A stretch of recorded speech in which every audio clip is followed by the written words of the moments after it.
Olá, irmãos, amigos, queridos, muito feliz de estar aqui, né? Juntinhos de certa forma, já que não podemos estar juntinhos fisicamente, estamos aqui juntinhos de certa forma.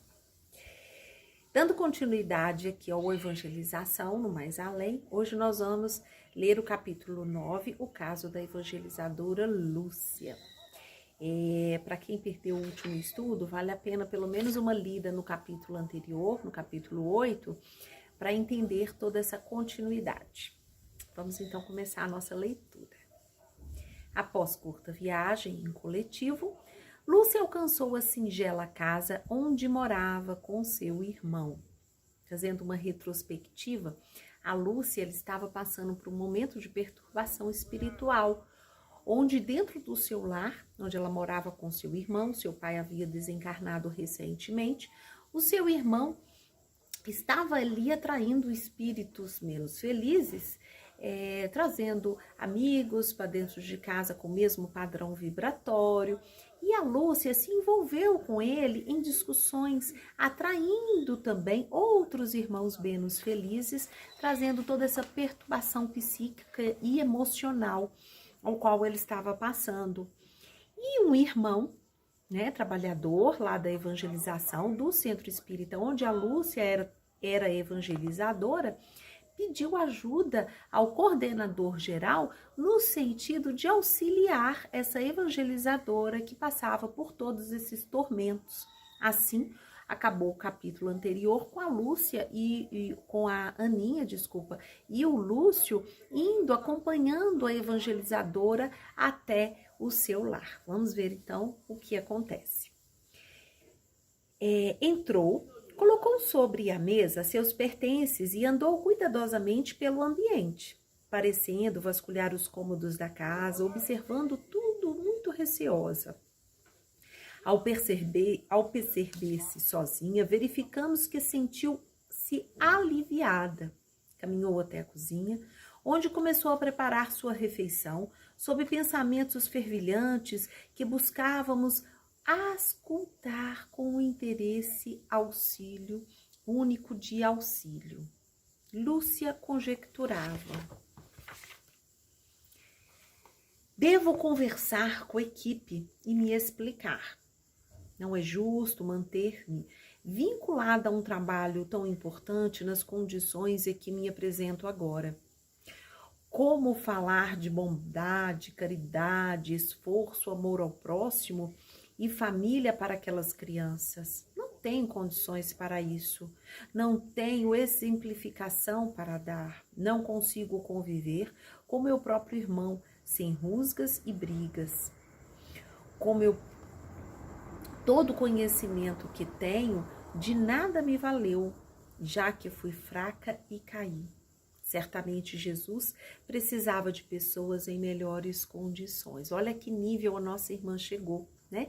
Ela, mesmo fazendo todo esse trabalho valoroso dentro da casa espírita, lidando com crianças, ela se envolveu nessa psicosfera negativa de energia através do irmão, através das brigas, através dos más pensamentos, se sentindo incapaz de realizar um trabalho tão grandioso na casa espírita que era a evangelização. Ela se achou incapaz de ser exemplo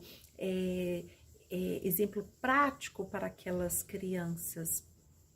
A gente viu anteriormente o quanto que os trabalhadores da casa espírita têm que se cuidar no sentido de não deixar se levar por essas energias menos felizes, para não atrapalhar o seu trabalho valoroso dentro da casa espírita, porque da mesma forma que nós somos, vamos dizer, de uma certa forma que nós vamos entender, protegidos por toda essa equipe espiritual que atua dentro da nossa casa espírita, nós também sofremos as perturbações pelas nossas imperfeições do mundo espiritual ainda menos evoluído.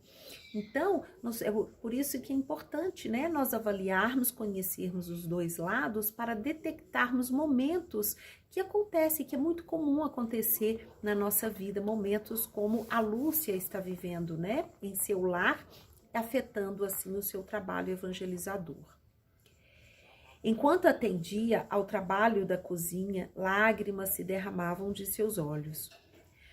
Aproximei-se então para o trabalho de inspiração de melhores pensamentos. Olha que glorioso. Mas onde estariam neste mundo os trabalhadores perfeitos? Pensa bem, era o Lúcio plantando tais questionamentos na mente de nossa amiga Lúcia. Certamente Jesus não exigiria de seus seguidores a perfeição moral que não poderiam comportar. E afinal, não nos ama o Mestre incondicionalmente? Né? São questões óbvias que nós esquecemos nos momentos de aflição, né? Quando o Lúcio coloca lá de maneira, de forma de inspiração na mente da Lúcia, né? Certamente Jesus não exigiria de seus seguidores a perfeição moral que não poderiam comportar. É algo muito comum de dizermos no nosso dia a dia, né? Que nós carregamos, nós vivemos aquilo que somos capazes. Nós sabemos disso, nós que somos leitores, estudiosos, que tentamos manter uma fé raciocinada, tentando ao máximo viver a prática cristã, nós sabemos disso de forma raciocinada, que nós vivemos aquilo que Jesus nos dá a capacidade para isso. Nós viemos aqui com esse propósito. E nesses momentos de aflições, a gente esquece disso, né? A gente esquece desse amor incondicional, dessa ajuda, dessa misericórdia divina, todo instante a nosso favor. E era o que estava acontecendo com a Lúcia. Imediatamente, a evangelizadora sentiu-se um tanto confortada. Induzimos-lhes, então, a consultar a literatura espírita em busca de respostas. Lúcia estava um pouco resistente, mas atendendo-nos buscou o Evangelho segundo o Espiritismo, refletindo ainda se deveria deixar a tarefa. Abriu na página e leu pausadamente. Deixai vir a mim os pequeninos. Quem nunca, né? Quem nunca recorreu ao Evangelho no momento particular, semelhante ao que esse que a Lúcia passou, né? Independente de ser algo relacionado ao centro espírita, mas a nossa vida familiar, a nossa vida pessoal, que abriu o Evangelho e veio aquela leitura que a gente fala, não, é muita coincidência, né? A gente sabe que as coincidências não existem. Então, ela abriu e viu aí esse título, Deixai vir a mim os pequeninos. Vamos ver o que ela fez em seguida. Intimamente, ela relutou com a página que levamos a abrir. Perguntou-se mentalmente se era digna para prosseguir o trabalho. Fechou o livro e os olhos e abriu novamente sob a indução dos espíritos, sob a indução do Lúcio. Então, pensa bem, ela abriu, ela viu ali aquele título bem sugestivo para a questão e ela fechou, né? Só que os espíritos a induziram, Lúcio a induziu novamente a abrir o Evangelho segundo o Espiritismo. Ela abriu e veio então uma questão mais sugestiva ainda. Em letras destacadas encontrava-se o título Os Bons Espíritas, né? Os bons espíritas é um tema que está lá no capítulo 17, item 3, dos seres perfeitos, né? E lá nos bons espíritas, vem falando, né, sobre as qualidades, sobre o valor moral que nós temos que ter para sermos bons espíritas. Tem uma parte lá, nos bons espíritas, né, que fala que o espiritismo não institui nenhuma nova moral, apenas facilita aos homens a inteligência e a prática do Cristo, facultando fé inabalável e esclarecida aos que duvidam e vacilam. Olha que grande. Mais adiante tem uma pergunta que vai de encontro, né, com muitos questionamentos do ser humano, de nós espíritas. Será necessária para compreendê-la uma inteligência fora do comum? E nós temos essa resposta muito clara, né, ao longo da história. Nós tivemos ao longo da história inteligências fora do comum e que não deram valor ao desenvolvimento moral. Bem como assim nós tivemos pessoas de grande simplicidade, mas de grande valor digno moral, né? A exemplo do nosso grande Chico Xavier, né?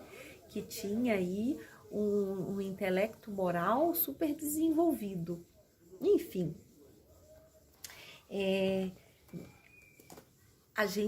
nós devemos pensar muito na questão de bom espírita, no sentido que nós estudamos a doutrina, nós tentamos desenvolver a doutrina na prática, porém não é nada fácil, porque a doutrina espírita, ela não cobra nada de nós mesmos, né? Ela não cobra no sentido de que a gente siga algo de ritualístico ou algo similar, né? É um trabalho muito interior, muito pessoal. Uma vez eu escutei alguém dizendo, não me lembro quem, falando, né, que a doutrina espírita ela não arrasta multidões. Por que ela não arrasta multidões? Por quê? Porque é algo muito interior, é algo muito pessoal. Ela não nos induz a nada no sentido de promover milagres e promessas, né? É um trabalho baseado numa das maiores forças divinas, que é o que? O livre-arbítrio, né? É a nossa vontade própria, é o nosso esforço próprio, são as nossas ações que vão fazer nos modificarmos para levarmos, assim, o nosso espírito perante a eternidade. É isso? Bom, então, voltando aqui, ela leu cuidadosamente essa questão dos bons espíritas, justificando não ter qualquer daquelas virtudes que nós acabamos de falar aqui, né, que ela teria que se desenvolver. E ela, de repente, ela se deu de frente com um trecho que dizia: reconhecer-se o verdadeiro espírita pela sua transformação moral e pelos esforços que emprega para domar suas más inclinações. Olha só como que veio assim a calhar com um momento tão especial que a Lúcia estava precisando dessa ajuda. Então, assim, lá um pouco mais à frente desse item, nós temos, se eu não me engano, o item 7 desse mesmo capítulo, lá no Evangelho do Espiritismo, nós temos lá o item, o dever, né? Então, qual que é o dever que nós devemos ter para com nós espíritas? É o dever para com nós mesmos, né? À primeira vista, a gente responderia o dever para com o próximo, mas se nós não nos cuidarmos, se a gente não tiver esse olhar atento para nós mesmos, nós não vamos conseguir atingir o próximo com a nossa bondade, com a nossa caridade, com o nosso amor incondicional, né? Então, quando ela lê essa frase, reconhece-te o verdadeiro espírita pela sua transformação moral e pelos esforços que emprega para domar as suas inclinações. E vamos ver de que forma isso afetou a Aninha. A Aninha não, desculpa, a Lúcia. Fechou o volume e sentou-se em uma cadeira próxima, com a mente ainda anuviada e confusa. Com o influxo de carinho e emotividade, induzimos seu pensamento para que iniciasse uma prece pedindo auxílio. Sob nosso concurso, Lúcia viu desfilar-se em seu campo mental as crianças de sua evangelização. Deixando-se vencer pela ideia salutar, fechou os olhos e disse a meia voz: Jesus, me ampare, porque não sei bem o que fazer. Envie, Senhor, os bons espíritos ao meu auxílio. E silenciou em lágrimas. Veja bem, é uma oração tão simples, tão singela, tão pequena, né? Sem grandes palavras, ou seja, na simplicidade e com todo o fervor de seus sentimentos, de sua angústia, baseado em toda a inspiração que ela havia acabado de receber. E olha o quanto foi luz para ela neste momento. Nesse instante, vimos adentrar no ambiente alguns colegas da equipe de acompanhamento aos evangelizadores, bem como o jovem Marcos, que a abraçou carinhosamente. Lembra do Marcos, né? Que ele que foi lá no coordenador pedir auxílio para ela, né? Amigos espirituais das crianças também entraram em sua singela casa e logo o pequeno ambiente se viu cheio de colaboradores interessados em auxiliar. Prontamente, alguns apontamentos e diligências de serviços foram estabelecidos e seriam realizados pelos responsáveis diretos. Percebemos, inclusive, medidas atinentes ao irmãos de nossa amiga, criando-se uma verdadeira rede de auxílio. A jovem tomou novamente o caminho da cozinha, sentindo-se aliviada, mas inconsciente do efeito da sua prece. Aninha, que observava tudo em silêncio, tinha os olhos úmidos, mas naquele momento não podíamos trocar outros entendimentos, pois tínhamos nosso compromisso em semeador.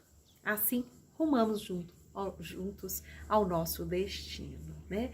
Então, assim, eu acho que quando eu li esse capítulo depois de algumas vezes, eu me emocionei junto com a Aninha, né? Porque é um conforto tão magnífico, e aqui fala, né? Mas inconsciente do efeito de sua prece, né? Ela sentiu, aqueles momentos em que nós às vezes fazemos no momento de aflição, de dúvida, de medo, a gente faz aquela prece, às vezes no meio de um trabalho, no meio do trânsito, às vezes debaixo do chuveiro, a gente faz aquela prece e de repente do nada a gente sente aquele alívio, que chega a ser até aquele alívio físico, né? Que vem aquele alívio muscular, que a gente relaxa, os pensamentos já começam a mudar o rumo, ir para outro rumo, e a gente sente aquele bem-estar nítido, né? Isso nada mais é do que a mesma coisa que aconteceu aqui com a Lúcia, né? Às vezes através de uma prece simples e de um desejo de transformar além de tudo, né? Porque ela colocou aqui com pesar, né? A incapacidade de não poder mais evangelizar, mas eu pelo menos senti nela, né? Que ela colocou isso com muito pesar, com muita preocupação, principalmente quando ela falou das crianças. Então, ela imediatamente recebeu, como diz aqui, toda essa rede de ajuda. E isso vale para a gente lembrar o quanto que a todo instante, aquilo que a gente fala muito no meio espírita, que nós não estamos sozinhos, nós estamos sempre acompanhados dos nossos irmãos. Então, de uma forma ou de outra, neste momento especial que estamos passando do planeta, estamos afastados fisicamente de nossas crianças, mas nós estamos juntos em sintonia, né? Nós sabemos que tudo que é vida, tudo que é vindo do Criador é unido por uma sintonia maior, né? Seja essa sintonia boa, seja essa sintonia ruim. Então, vamos nos unir a nós, trabalhadores, às nossas crianças, através dessa sintonia boa, de estarmos com bons pensamentos, de imaginarmos, né, em breve, imaginar mesmo a gente se abraçando, estar junto com as nossas crianças, né, estarmos juntos de alguma forma através da mídia, né, com as nossas palavras amigas, as nossas palavras de estímulo a tudo isso que nós estamos vivendo, né, e que em breve estaremos aí todos juntos, com essa sintonia deliciosa que, graças a Deus, sempre tivemos, né? Um beijo grande, até semana que vem, e vamos aí manter o nosso foco, a nossa fé, e um grande beijo. Tchau, tchau!